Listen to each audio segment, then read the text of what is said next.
Mein Name ist Daniela Sickert und ich arbeite seit knapp 10 Jahren an der klinischen Abteilung für Rheumatologie an der Universitätsklinik für Innere Medizin III. Mein Name ist Daniel Mrak, ich bin Assistenzarzt und PhD-Student an der klinischen Abteilung für Rheumatologie der Universitätsklinik für Innere Medizin III.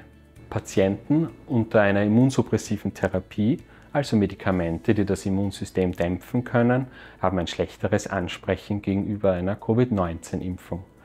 Dies betrifft insbesondere Patienten nach einer Organtransplantation oder Patienten mit einer rheumatischen Erkrankung. In unserer Studie haben wir 2 verschiedene Impfstrategien, einen mit einem mRNA-Impfstoff und einen mit einem Vektorimpfstoff, miteinander verglichen.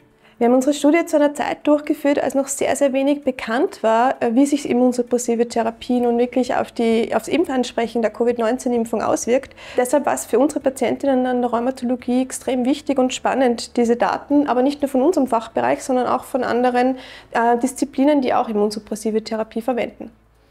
Wir konnten zeigen, dass Patienten, die 3-mal mit einem mRNA-basierten Impfstoff geimpft wurden, besseres Impfansprechen hatten als jene, die auf einen Vektorimpfstoff gewechselt haben.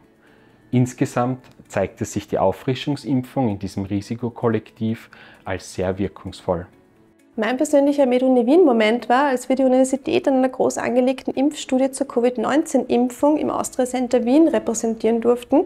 Unser Team dort vor Ort war sehr stolz, dass wir hier auch unseren Beitrag leisten durften. Ich gehe in meiner Freizeit sehr gern fotografieren oder Fahrrad fahren und interessiere mich für Kaffee, sowohl trinken als auch machen. Seitdem mein kleiner Sohn auf der Welt ist, habe ich nicht mehr so viel Zeit für diese Hobbys und verbringe am liebsten meine Freizeit mit ihm. Also ich wollte eigentlich Anwältin werden, das ist ein sehr großes Interesse von mir, aber ich habe dann kurz vorm Studienbeginn meine Leidenschaft zur wissenschaftlichen Forschung entdeckt und könnte mich jetzt aus der Medizin eigentlich nicht mehr wegdenken und deshalb bin ich sehr froh, dass es so gekommen ist.